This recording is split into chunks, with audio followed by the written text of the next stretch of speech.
What's up, boys and girls? I'm excited to do this video today. Thanks for everyone who's been watching. I know it's only a couple of views, but to be honest, I think it's awesome.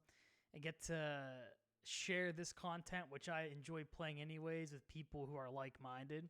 So I'm going to crack you might hear it here, a quarantine beer. Oh, that's good stuff. And we're going to make a video today on a couple trades that we're making. I think it's going to be exciting. We'll see how it goes. But we're not building down. We are just we're not trading away pieces for the future, quote unquote. We are trying to actively get better. I mean, if you look, we're only 26-37 right now, five games out of the lead. So we're going to see if we can make a run at it by accentuating our strengths. So I don't know how you guys out there, if you've read books on accentuating your strengths. There's one that I'm totally blanking on right now that I've read, but pretty much ignoring your weaknesses. Well, you can't really do that in baseball, but we're going to take a similar idea, and we're going to help our strengths get better. And, I mean, our lows, if you look at our team stat rankings, can't get any worse. Let me take a drink of this beer real quick. And so we're going to focus on doubling down on our strengths. And the bad part of our season can't get any worse. The hitting, I mean, we have a 300 on-base percentage for the season, which is terrible. So we can't get any worse than that is the way I look at it. But we can get better with our base running, with ERA, pitching WAR, strikeout, zone rating, et cetera, et cetera, et cetera. We can do that with deals. So today, a couple of the people are going to be traded. I'll just start off there, and we'll kind of work deal by deal. First one, Gregory Polanco. I know he's providing most of our power right now, but over the last 3 years, he's been a sub hitter. Look at his OPS plus. He's been a subpar hitter for the last 3 years, and he's making about $11 million to do it. The other next piece going to be Josh Bell. Probably should have led with him, but we're going to get adequate return. I think you're going to see that when we go to trade him. He's never going to – we don't have any money to give him an extension, number one. And number two, he's never going to sign one. And he's in his arbitration years, and he's making $10 million already. And, again, it's not like he's posting 5-6 WAR seasons. I mean, he's earning a lot of money for poor base running, mediocre first basemanship. I mean, he's a good hitter. Can give him that. But, again, got better with strikeouts, but not worth what we're paying him. Next, Adam Hazley's going to go. And then maybe the trade I'm most excited about, JT Riddle and Stallings are going to go out in the same deal. So we're going to remake the roster, and I'll kind of walk you through my thought process on each of these. It's going to be a totally new lineup, but I'm looking forward to it. So the first trade we're going to make is Adam Hazley. We brought him in last year. He did well. He was originally brought in because we were trying to find a stopgap for Brian Reynolds, and he did well. He did okay, but again, you can see subpar hitter, and that shows up in the stats too. I mean, decent base runner, but we have him playing out of position because we're not going to move Brian Reynolds from left. So we have him playing center field right now. He's an average center fielder at best. So he's playing out of position, and we're not going to put him in his rightful position any day soon. So we're going to go ahead and make that trade with him now. So we'll go in transactions. And I was scouring last night for who we could retrade him for, who could we get adequate return from, and it's going to be to strengthen our starting rotation. So we're actually going to trade Hazley for Bradsinger. So we're going to scroll down here. Let's find him on our active roster.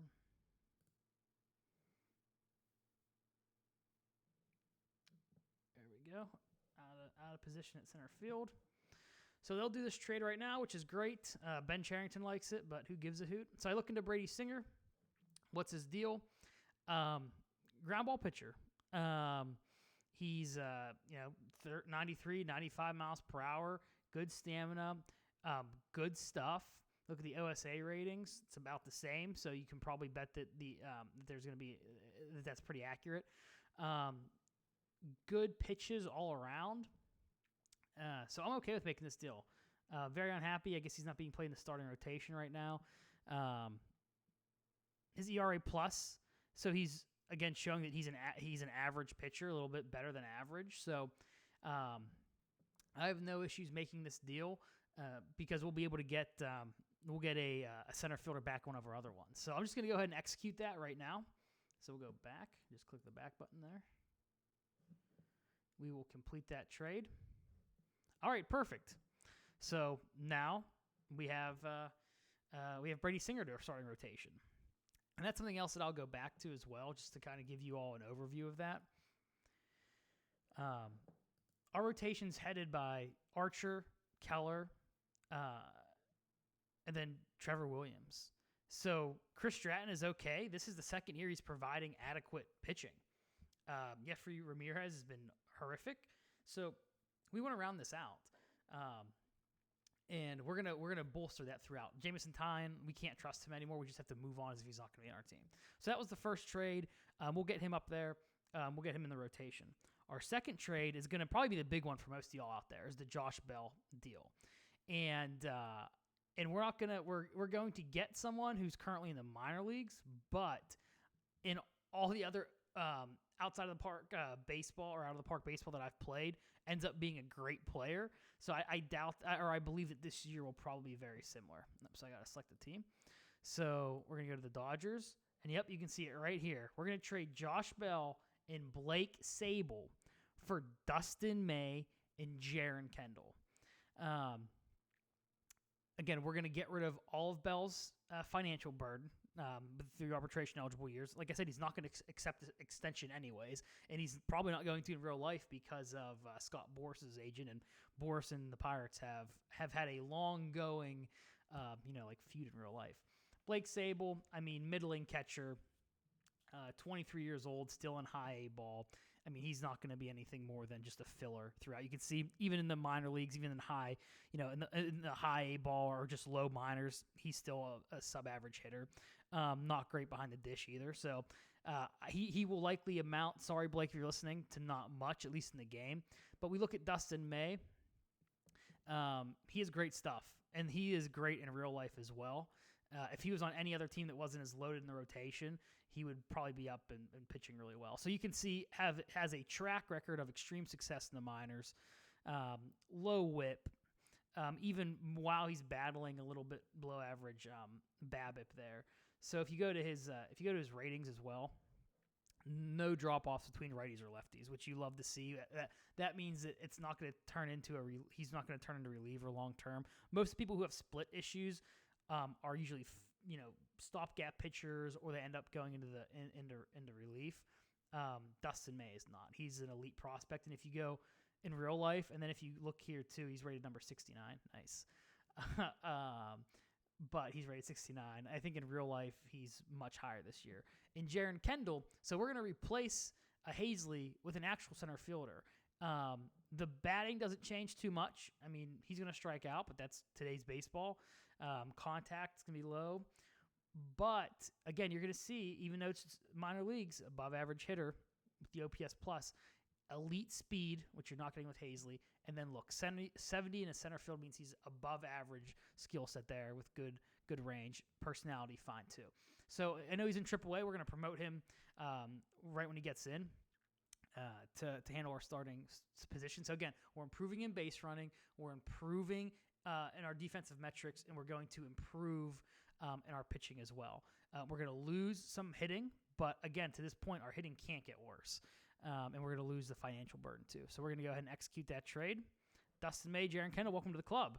I was going through and I was looking at other deals we could have had. We could have traded Bell for Max Kepler, Josh Bell for Freddie Peralta, which there's no chance I'd do that. Josh Bell for Jorge Polanco, and Josh Bell for Clark Schmidt, which I did look at, but I think the Jaron Kendall piece pushes it ahead of Clark Schmidt, even though Clark Schmidt's a better prospect in the game. I like Dustin May better in real life, so we're going to go with that. So we're going to make a small minor league move as well.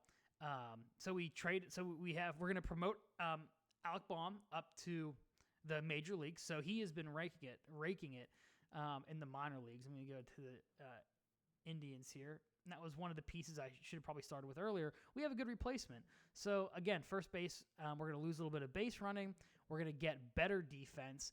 and we're going to get, just as good as hitting as we are going to get out of Josh Bell. And then again, you can see above average hitter, which again Bell was, but lower strikeout total than Bell. So overall, you're going to see an increase to the hitting. So we're going to make a slight minor move. What am I even saying? So we're going to make a minor move to get Tristan Gray from the Tampa Bay Rays. Why? First baseman, again, elite defense, has some ability to play second base there, which I like, and provide some decent base running, but we're not going to expect him to make a contribution in the major leagues right away. We're going to put him down to AAA, maybe even AA. We'll see how he plays. And if any of this, goes south quickly or whatever, we may have a opportunity to have someone back in the role, but we're also going to grab another first baseman too. So again, he bats left. We're going to go to the batting ratings, and you can see that he hits right-handed pitching pretty well. I mean, so does Baum, but just in case we end up having to platoon them, we get elite defense, we get decent hitting, and we get some improvement on the base path. So in order to get him, we don't have to give up much. So we're going to come down here. I already have someone picked out. It's Caden Wallace. I was debating whether to go with him or someone else. And I still might. There's just, you look at some of these guys and, you know what? I am going to go with someone else. There's some big power here. But 18 years old, nickname legacy. I don't know. I feel like if Out of the Park Baseball gives guys nicknames, they end up actually being very good. Caden Wallace was a little bit tough because he has some pitching ability too. You can see here he has some hitting ability as well, but he's not great at either of those. So I'm going to trade Caden Wallace in a deal straight up. So we'll go back to make this work now. I know you can go back through rounds of negotiation, but to be honest, I just don't have the patience for that. So we're going to go with Caden Wallace. Ben Charrington doesn't like it. Ben, why don't you like it? I don't get it. Can we get anyone? Can we get anyone else as a throw-in here? Any other prospects? No, we're just going to go ahead with Tristan Gray. Okay. We might create a logjam at the position. Not the worst thing that could happen. You're gonna get a prospect in the high minors as opposed to one that still has a long way to go. So that's the next trade. The next one is another semi-blockbuster. I would consider it. It's with the Seattle Mariners. So we're gonna trade Gregory Polanco, and we're gonna keep 75% of his salary. That's tough to swallow for sure, but I shopped him around with keeping nothing of his salary. Shopped him around. No team even made an offer at him. That's how little he's viewed at. So I'm going to keep 75% of his salary, which again, it's not ideal, but we're still increasing our financial flexibility at least a little bit. And what we're going to get back in return, we're also going to add a minor league pitcher to this here in a second. But what we get back, Evan White. So again, we can bring him up to the active roster. He has long-term financial flexibility. He is one of those guys in the minor leagues. The Mariners signed to a very long-term deal at discounted rate. He has I don't know if he has. Yeah, you can see here he has no major league experience whatsoever. So that's becoming a trend in the MLB, and it's very valuable for teams like the Mariners, teams like the Pirates, to be able to control someone for that long. So I like that. In case we run into a similar situation with Baum where he doesn't want to take an extension, we don't have the money for it, etc. We have White at cost controlled through the next 7 seasons. And you can see again his success in the minors. He's always been a very productive player here. Elite defense, an upgrade in base running, and then good hitting as well. So we're pretty much going to swap Polanco, even though he just jacked a 3-run homer in our last playthrough. We're going to trade him for Kyle Lewis, who, again, you get a little bit. Our scout versus OSA has a little bit of discrepancy of how good he is defensively. But again, you're still getting the same defense, at least at minimum, the same defensive ability, a little bit improvement on the base running, and similar batting as well. And you can see here he's his career in the minors and his 2019 season in the MLB, he's done very good. 164 so far. That is elite status with OPS plus, over 1,000 OPS. That's wild. So we're gonna trade for both of them, and we expect both to be on the active roster right away. So now who do we put in? That's the thing. Who I've decided on is Max Kranick. This is tough because he has shown some improvement in the minor leagues. You can see year over year here in Altoona, Double-A. His strikeouts are going up. His walks took a very big hit, and he's dealing with increased BABIP, and he's still having a pretty decent season at Double-A. So it's tough to get rid of him, but in order to make this deal happen, I'm willing to part with him. You look at the other people we could put in there. I like everyone else too much to put in there and trade. So Kranick draws the short end of the stick. So we're going to trade him. We're going to get that deal done. We're going to complete that trade.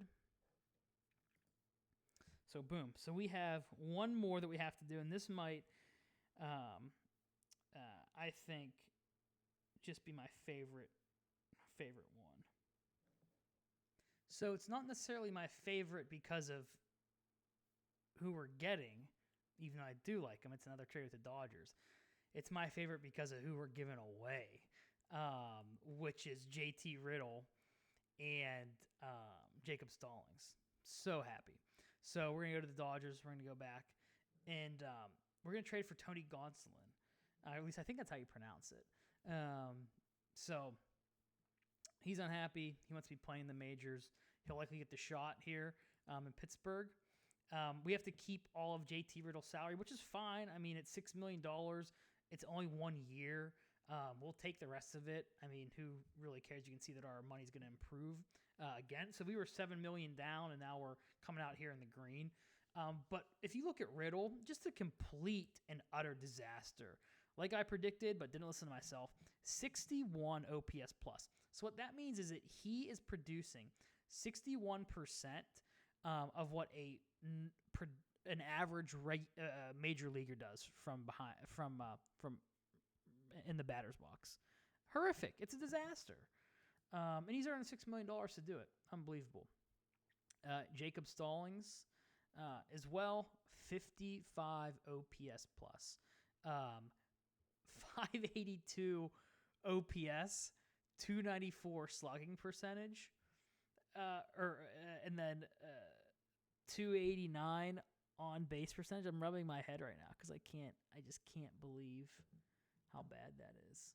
So, I mean, we could lose Tony after the end of the year, depending on what kind of contract he wants. But I'm okay with it. I mean, Stallings, you have to deal with that horrific offense, and you have 4 more years of this junk, of $4 million for each year for this kind of production. Terrible. So I think the risk is worth it. We'll see how it goes. This is last year, but the Dodgers will take it. So I mean, we'll happily give it to them. So we'll go ahead and complete that trade. So we'll go back to the home screen here, and we'll just run a look. Our lineup's completely empty. We're just gonna ask for the best lineup, and we're gonna see. We'll just sim a day here, just so we can get those. Let's see who they bring up.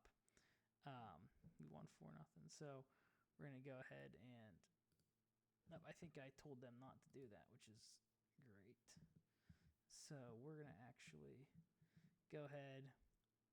And because I get overwhelmed for some reason when I do that, I don't understand why. So we're going to go ahead. So you can see I can be fired with promotions and everything. We're going to just ask Ben to give us a model here, and then we'll go in and adjust as we see fit. So let's go ahead. We'll sim again today. 1 back-to-back games. I like how this is going. Is he not going to bring anyone up here? Did Ben fall asleep at the wheel? There we go. Okay. let's see what the bench coach says we should do here, which we're not going to do any of that. So, Colin Moran at first base. Nope. It's time to bring up. Time to bring up Baum. So, we're gonna come up.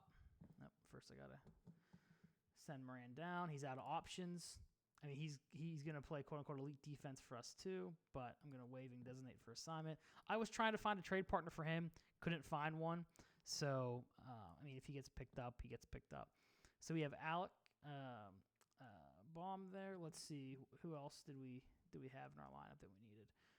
Kyle Lewis, which they put him to left field. That's not where he's going to play. We're going to bring out Jason Martin. He has an option. And then did they start? Oh, no, they have Lewis up here. Okay, that's fine. We're just going to have to switch his position here to right field. So we're going to need a left fielder, which will switch Brian Reynolds back to his normal position there. Let's see, shortstop, we have Cole Tucker. We have Nico, who's up. We have Carter Kaiboom, Evan White. Let's see, who do we have all of our pitchers up? Singer's up, May's up, Gonsolin's up. So that's great. So we're going to go back to the lineup now. And now we're going to see where they put him at. So Baum, Lewis, Kaiboom, Kendall, Amaya. That's the way to do it. And then we look at our pitching staff. That has improved as well. Archer, Keller, Williams, Stratton. Oh, well, we're going to... sorry, May, you're not going to be the setup man, May. Sorry. And if we change your position to a relief pitcher, I'm going to lose it. Okay, I don't know if they did or not, but... Yep, so Singer, May, Williams. I mean, it's all righties, looking at it now. But, hey, there's worse things. So, that's how we'll roll right now. That'll be the end of this video. And then when we come back, we'll play. We have 0 power right now, but hey, we don't have any power anyways. 13th in home runs. Again, we're doubling down on our strengths. We're going to improve our base running. We're going to improve our pitching. We're going to improve our defense. And hopefully that makes a difference in the division. Hopefully we can get up even with the Cubs, make a run for it. Because we're doubling down on our strengths.